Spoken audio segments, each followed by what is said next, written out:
Alors bon, on en est au rajoute pour le point 3, souviens-toi du jour du repos pour le sanctifier. Sortir des rails nécessite de faire des efforts. Et paradoxalement, lorsqu'on est centré sur son soi profond, son enfant intérieur, il n'y a plus qu'à écouter son moi profond et on ne demande pas d'avoir une vie pleine d'efforts. Donc tout ça est relatif. Et je voudrais rajouter un petit peu la philosophie d'Osho, qui est vraiment importante. Moi, je l'aime beaucoup. Et en gros, ce qu'il dit, c'est médite, prends soin de ton corps, essaie d'être le plus juste possible, le plus sain possible. Et puis, de temps en temps, si tu n'en peux plus, mais lâche-toi, lâche-toi. T'as envie de boire un verre ou quoi? Mais vas-y, lâche-toi, même 3-4. Bon, faut jamais boire jusqu'au moment où on n'est plus conscient de ce qui se passe, parce qu'alors, de nouveau, on n'est plus conscient qu'on est là, et alors les entités peuvent rentrer dans le corps. Mais j'aime beaucoup.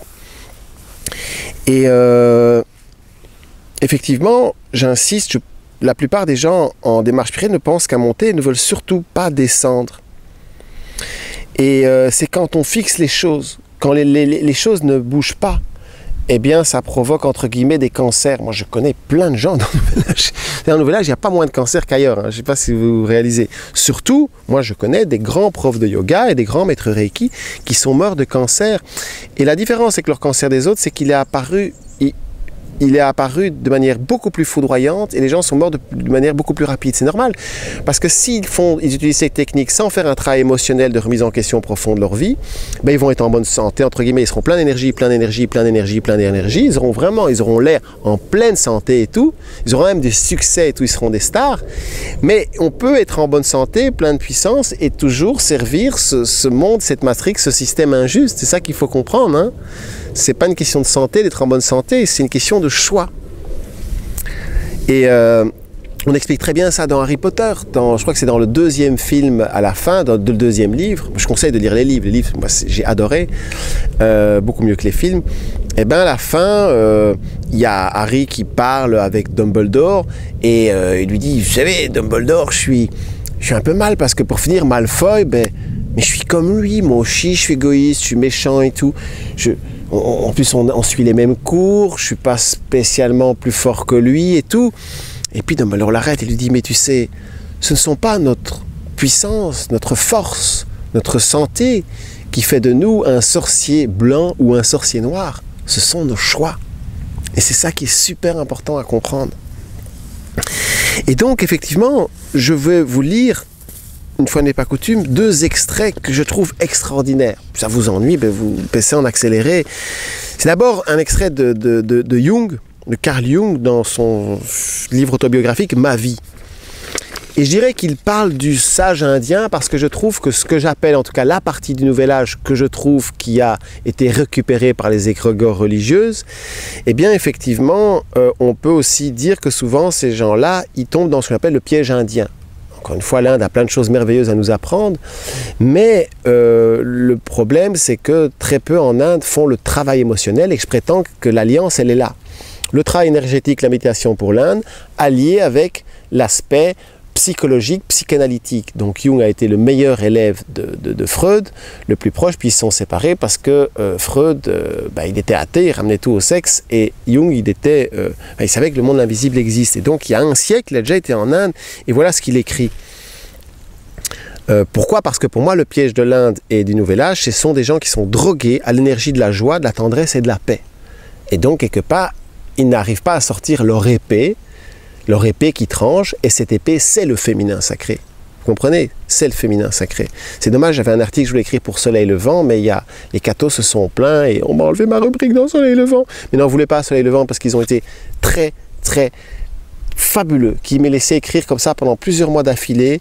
C'est vraiment le seul journal, excusez-moi, que je connais, qui a osé laisser parler quelqu'un qui rentre dedans comme ça, et qui donne un avis tout à fait contraire des autres. Et vraiment, bravo, bravo, bravo. Et vraiment... Jacques Marjolaine, je vous aime, vous êtes merveilleux, mais vraiment, bien sûr qu'on se verra tous au paradis. Je lis cet extrait. Je ne sous-estime nullement la figure lourde de signification du saint indien, mais je ne sais pas si la vérité qu'il prononce est une révélation qui lui est personnelle, ou si c'est un proverbe qui court les rues depuis des millénaires. Le but que poursuit l'Indien, ou celui dans le Nouvel Âge, je rajoute, n'est pas d'atteindre la perfection morale, mais d'atteindre l'état de nirvana.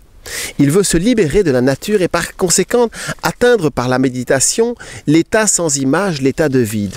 Moi, il emploie moi, hein, Karl. Moi, au contraire, je vise à me maintenir dans la contemplation vivante de la nature et des images psychiques. Je ne veux être débarrassé ni des hommes, ni de moi-même, ni de la nature. Car tout cela représente à mes yeux une merveille indescriptible. Je suis bien d'accord.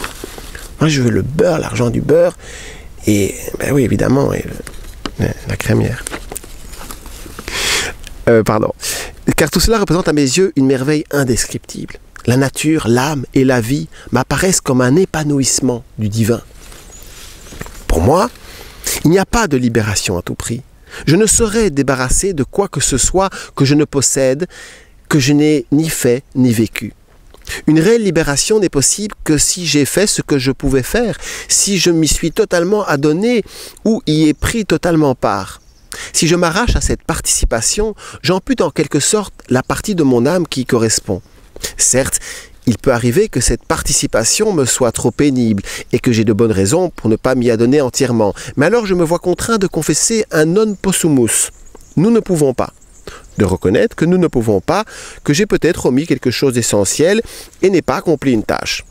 La conscience aiguë de mon incapacité compense l'absence de l'acte positif. Un homme qui n'a pas traversé l'enfer de ses passions ne les a pas surmontées non plus. Et là, je le répète, un homme qui n'a pas traversé l'enfer de ses passions ne les a pas non plus surmontées. Elles habitent alors dans la maison voisine, elles sentent qu'elles y prennent garde, une flamme en peut sortir qui atteindra aussi sa propre maison. Si nous abandonnons, laissons de côté et en quelque sorte, oublions à l'excès, nous courons le danger de voir apparaître avec une violence redoublée tout ce qui a été laissé de côté ou abandonné. Et plus loin, il rajoute dans le livre, « Il me fallait cependant tenter de m'emparer de ces images. Si je ne le faisais pas, je risquais qu'elles ne s'emparent de moi. » Et c'est exactement ça avec les gens coincés dans le Nouvel Âge. On hausse un tout petit peu le ton, on sort un tout petit peu l'épée donc du féminin sacré, parce que cette épée Excalibur, c'est Caliburnus, c'est Cali qui brûle, c'est elle qui tranche, c'est elle qui ressucre, et c'est le féminin sacré. C'est ce que j'aurais voulu mettre dans Soleil Levant. Et voilà, à la fois ça me libère de pas mal de choses et tout, et chaque chose en son temps.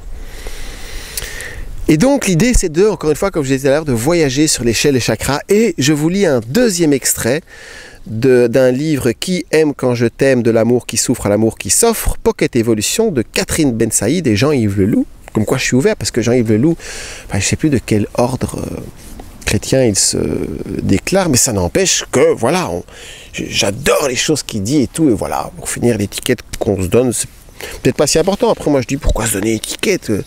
Voilà, on me dit, moi je suis musulman, moi je suis juif, moi je suis belge. Je suis même pas belge, mais voilà. Et on me dit, c'est toi le Christ, c'est toi le truc. Et je dis, non, non, moi c'est Claude. Voilà. Bon, ce petit extrait fabuleux. Merci donc à Jean-Yves et Catherine. Les anciens aimaient les anciens aimaient les échelles pour essayer de symboliser les différents niveaux d'être et de conscience, en sachant que la santé, c'est de monter, de descendre et de tenir ensemble les deux bouts de l'échelle, le haut et le bas, le plus charnel et le plus spirituel. L'homme est lui-même souvent symbolisé par une échelle, et c'est là sa mission. Tenir ensemble les plus divins et le plus humain afin de réaliser l'archétype de la synthèse. J'adore ça, parce que ce que je vous en propose, c'est un enseignement de la synthèse, et qui est très courant chez les gnostiques. Je me retrouve assez fort les gnostiques. Mais non, je ne suis pas un gnostique.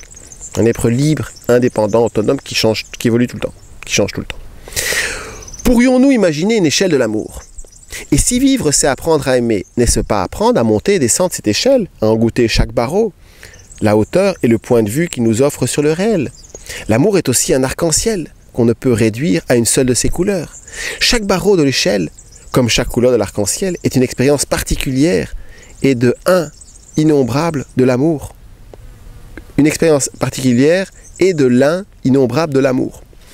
Il n'y a pas de bon ou de mauvais amour. Il n'y a que des évolutions arrêtées à l'un des barreaux de l'échelle. S'enfermer dans une couleur, c'est réduire l'amour dans les limites de notre petite ou très grande expérience. De même que Wittgenstein dit à la fin du Tractatus, je ne sais pas ce que c'est, qu'il faut rejeter l'échelle avec laquelle on est monté, alors on aura la juste vision du monde. Je dirais que pour avoir une juste vision de l'amour, il s'agit aussi d'oublier ces échelles, d'oublier aussi les lunettes sexologiques, psychologiques ou philosophiques avec lesquelles nous avons observé. Voilà. Bisous d'amour, à tout de suite.